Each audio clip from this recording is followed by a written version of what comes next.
Good morning from Panhandle Outdoors with Winston Chester. Panhandle Outdoors, your source for fishing, hunting, and information for folks who enjoy the great outdoors. Now sit back, relax. It's Panhandle Outdoors. Good morning, folks. Welcome to Panhandle Outdoors. I'm Winston Chester. Glad you're here this Monday morning. We have a great show lined up. Got a special guest here. We're going to talk about all kind of good things happening here. But first, our weather brought to us by Haney Technical Center at the corner of Baldwin and Highway 77. It's going to be warm again compared to what we had over the weekend. It's going to warm up all the way to 76. Okay, low's going to be 61. Take a look at a moon phase. Every Monday we like to talk about what the moon's going to be doing during the week, and of course we're wrapping up March. Can you believe it's flown by this fast? We're a little bit over half moon. We're on a waxing moon. Got a full moon coming next week, so be aware of that. And remember the importance of those full moons once we get into springtime, especially April and especially May. Our tide chart brought to us by Kent Forest Lawn Funeral Home and Cemetery. We're looking at some good strong tides. Today is like I say, on the Monday. We got a low tide at 3:57, looking on the screen there, and then a high tide at 7:02.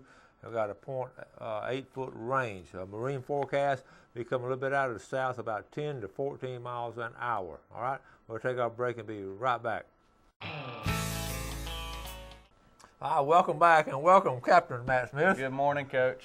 Well, it's just always great to have Matt on. He really doesn't need an introduction. He's been on so many times and all. And Matt, how you been doing, buddy? I always enjoy coming on first and foremost. Been doing well, staying busy. Of course, we're getting right into the busy peak of the season. It just gets busier and busier, and kind of reach a peak there, midsummer. Yeah. But we're doing well. I've had a tower built for my bay boat over the winter, and real excited about that, and pretty involved with all the rigging. And so you getting on up and you looking down. Getting up, and it just makes a tremendous difference being able to everything from scout fish, ling fish, scouting for bait. Just really excited about it. So we're going to talk a lot about fishing, but let's go back to the fundamentals, and we mentioned this right before it came on the air. So we really don't have an agenda planned.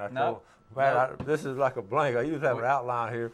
But this is when I have Matt on just a blank. So we can shoot from the hip with the best of them, and just keep it real. I know it, and it's a lot more fun to me doing that way. I agree. Listen, we're talking about the grass in all of our bay system, and you mentioned this a year or two ago, and then other people kept mentioning this to me. They've emailed me.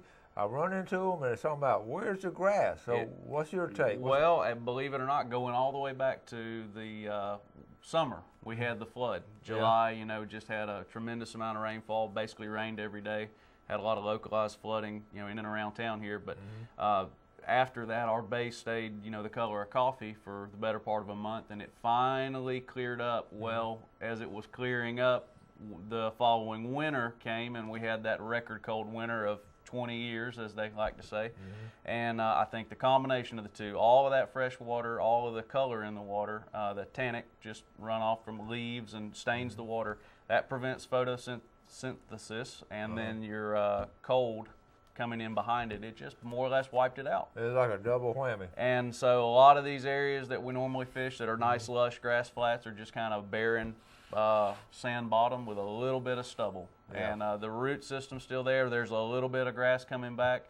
Didn't have any idea how long it would take. Now we're starting to see, that it will come back. It's just going to be a much longer process. So it's definitely changed the fishing up in the bay, the shallow water fishing, and the fish's behavior, their pattern.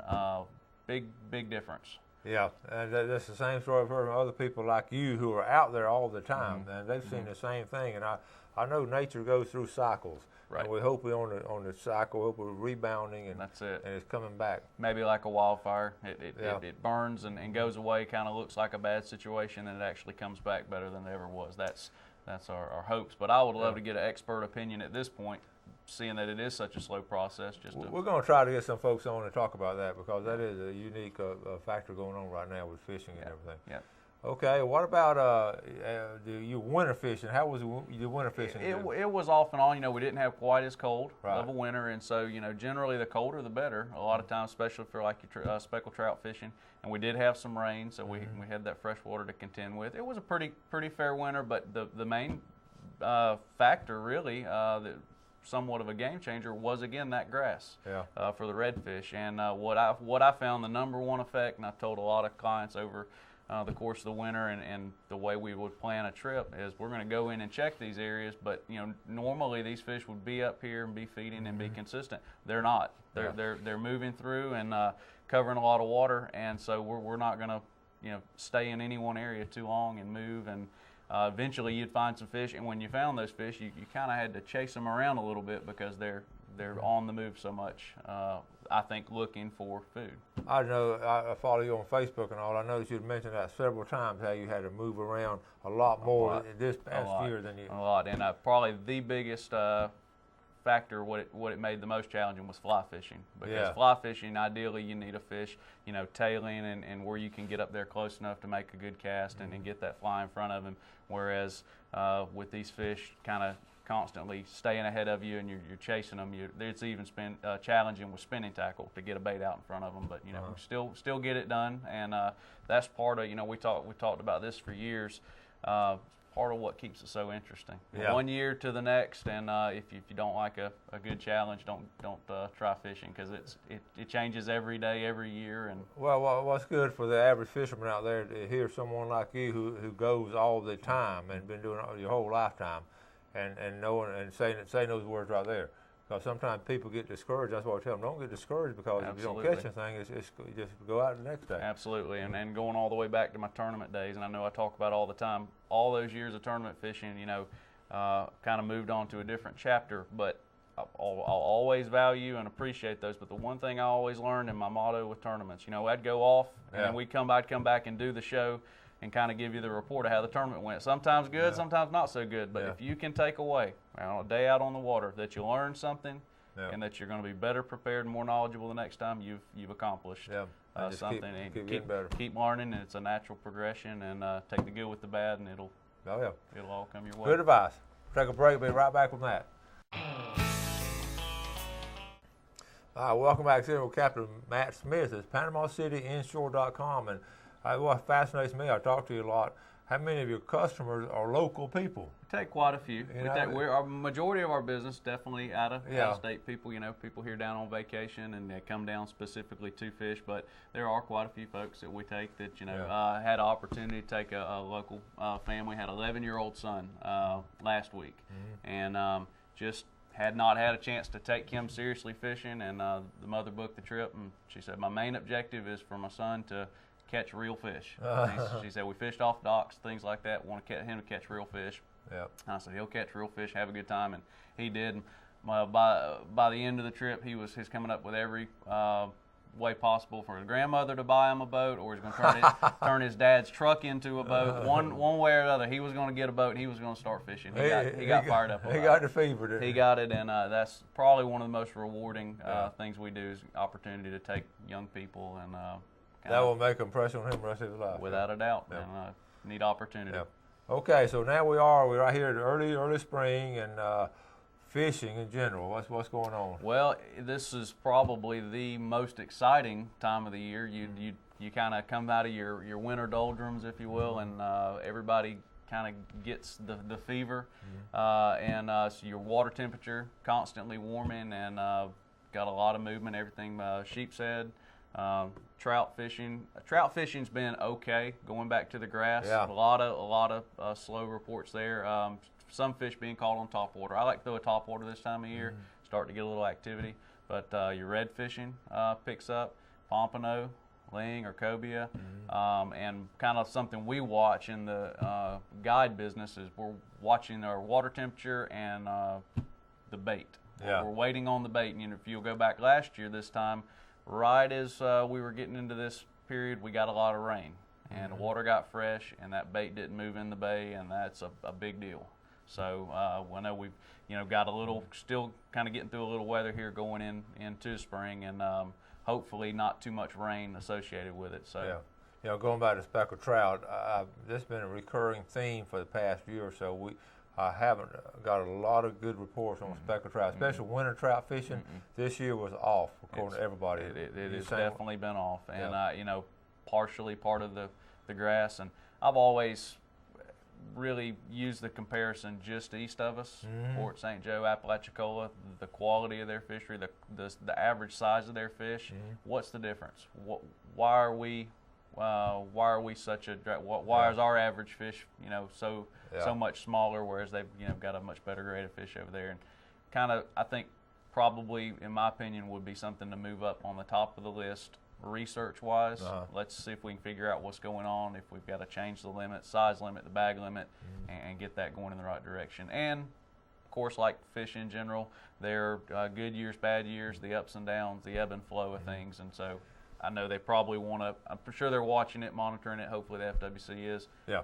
And if the current trend continues, I think we definitely need to look into it. Well, another thing, too, what's fascinating me, talking about winter fishing in Apalachicola Bay, in January, I got a picture of a guy who'd been flounder gigging. It was commercial, but he had a boatload of flounder right there gigged in January. Really? Wow. And it fascinated me. Now, we're not recommending people go flounder gigging in the wintertime because it's cold and all, but we're talking about the Spanish coming in. They're coming in pretty steady now. That's a big deal, and that, for so many people here locally, opportunity to kind of get the boat tuned up, get it in the water, get the kids on board, and go out and catch fish, have a good time. I know you've done that and done some nice videos. And I see you out there every time I go. It just you usually got a fly fisherman on board. Yeah, we try to do that. That's a lot of fun. And last year was a little bit of kind of off year on Spanish, going back to the bait. It wasn't as consistent. So hopefully we're going to continue to see. They just showed up last week. Start to be a few fish caught.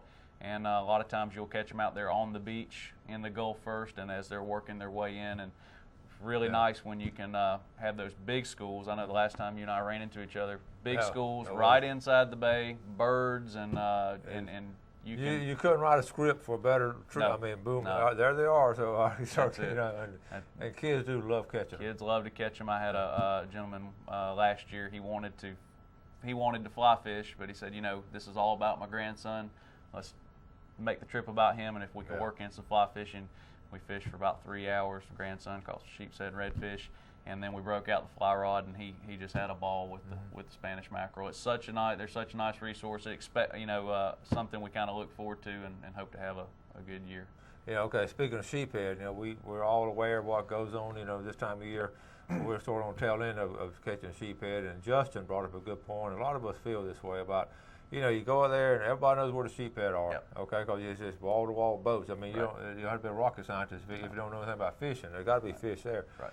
Okay, we're talking about catching them and conservation. Absolutely. I'm really glad you brought it up, and it is a kind of a current topic, a little bit of a debate. I think a lot of people are on board with it, and we've just kind of said, hey, let's spearhead this, and let's kind of try to get this going in the right direction. And basically, at the end of the day, the single most important thing to remember is those fish, the reason that they're congregated and the reason they're there in such numbers is they're spawning. And those fish are there spawning to try to create the future population. And so the idea going in with such a generous bag limit, and now so many of the big boats target them because of limited opportunities, we're very concerned that these fish could be wiped out. So I think the limit of 15 per person is way above and beyond what's necessary. And so we've actually implemented, self-imposed among the guide community, 3 fish per person. And it's going back, and I know we've talked about this a long time, taking what you need, taking for a fresh meal, and that's been one of the basic foundations of our show. We talked about it from day one, and from my class. We talked about that. And I told my students recently about this story here about. Here's 3 kids right here. So all 3 of y'all go sheephead fishing. You can catch 45 sheephead. But do you want to catch? What about the future? And so I'm like you. I think a lot of people, and we're not going to ever get 100%, but a lot of people are understanding that. Just you look, and going back, one of the greatest examples of catch and release, and the only reason a fishery still exists, and that's largemouth bass. Yes, sir. If it was not for catch and release, you would not have a fishery. And so keep that in mind.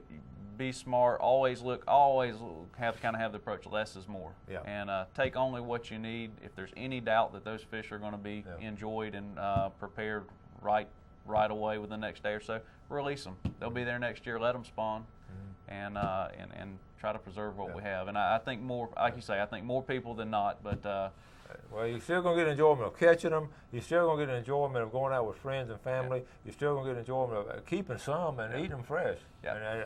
But on top of that, you're going to get the enjoyment of releasing them and ensuring that future generation. I had a guy not long ago when we were fishing, and we kind of hit that point, and I said, hey, let's go ahead and start releasing. He said, no, the limit. And I said, weren't you telling me a minute ago about wanting to bring your grandson down in a couple of years once he gets old enough? Well, yeah. I said, wouldn't you like him? Wouldn't you like him to experience this and these fish to be here for him to catch? He goes, I got your point.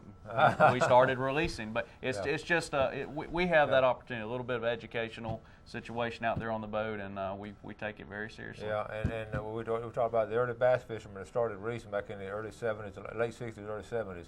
Those guys, people, what are you doing? Right. That's right. They had the vision and foresight to do that. No, and that's the only reason these lakes, Seminole, when you follow in these big fisheries, the pressure they get, the fish wouldn't be there otherwise. Let's take our final break. We'll be right back. We're going to talk about some rigging, how you're going to catch some big fish.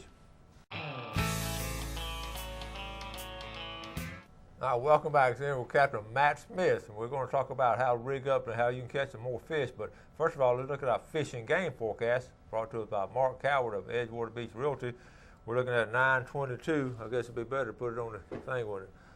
We're looking at 9. There we go. We can see it better now. Got it. From this morning, 9:22 to 11:22 is a good time, and this evening, 9:44 to 11:44. So right in the middle of the day, should be a really nice day to get out. Matt, now a lot of people watch the show. The thing about people watch the show, we have experts who know everything, and then we have people who want to learn. So that's a challenge we always face. So learning, and I know we usually always try to do a tip of the day. I tell people on the boat all the time: the day you stop learning, or the day you think you know it all when it comes to fishing, is the day you stop becoming a better fisherman. And there are areas and sectors of fishing that, when I get time, I'm going to apply, my efforts to learn more about. So you never stop learning. But and this is coming from a captain who fishes. I was telling somebody on the boat the other day. I'm 33 years old, so I've got 30 years on the water. I've been fishing since I was 3 years old, and that's what I've always done. And there are a lot of things I don't know. Yeah. And so, somebody tells you they know it all, that should be your first red flag. But anyways, as far as equipment and rigging, one of the things I think makes a huge difference is just a general. I was giving somebody some advice the other day, trying to get their son rigged tackle wise, and like I just said the other minute ago on the other segment, less is more with your tackle when it comes to the especially the inshore fishing.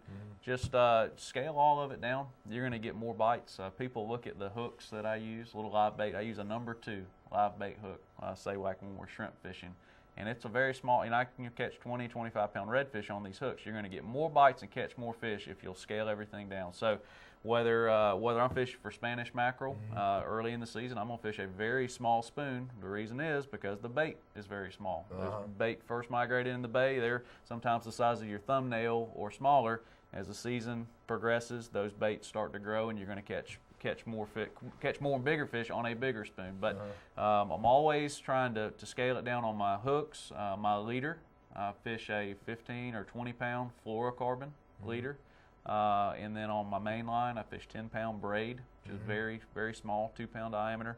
On the weight, always just use enough weight to the lightest weight that you can get away with. Yeah. And if you'll apply this, and even with my rods, reels, and tackle, if you'll apply this all the way through your equipment, you're gonna get more bites, you're gonna catch more fish, and you're gonna enjoy the fish that you catch much, much more than you would on heavy tackle.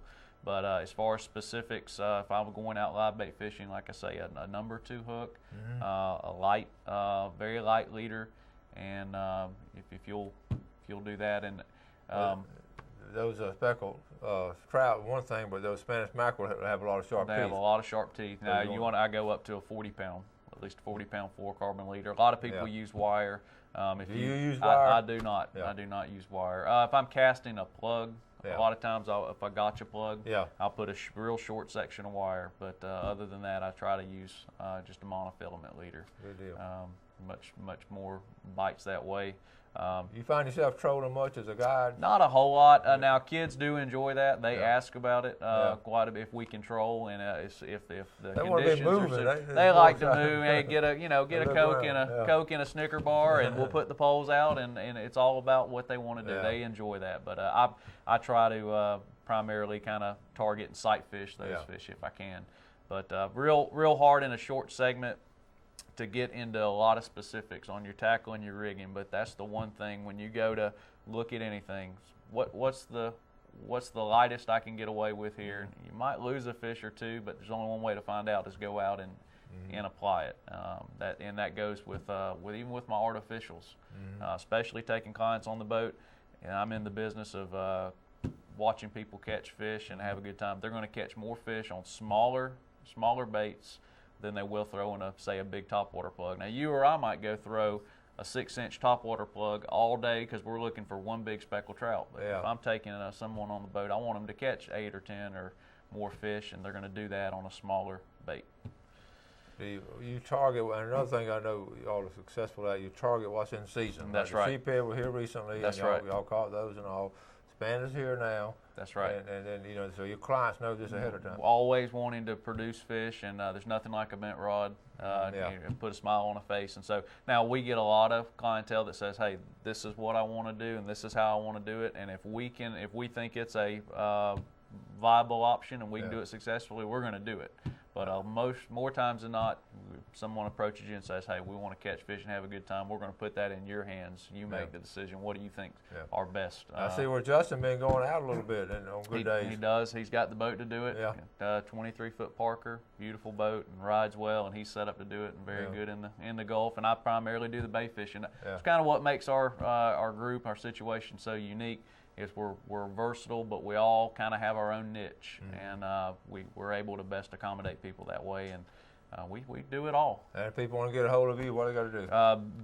Best way always is just PanamaCityInshore.com, and then you can go and look at the guide profiles, pictures, and detailed profile of ourselves, pictures of our boats, our equipment, our rates, all that good stuff, and pretty self-explanatory. Give us a call, and we'll make it happen. Appreciate Thank it, Matt. you, Coach. Always great to have them on, folks. Do something good for someone else today, and have a great day. And God bless you. Thanks for joining us for Panhandle Outdoors with Winston Chester. Panhandle Outdoors features hunting, fishing, and other activities and information to help you enjoy the great outdoors. Join us next time for Panhandle Outdoors.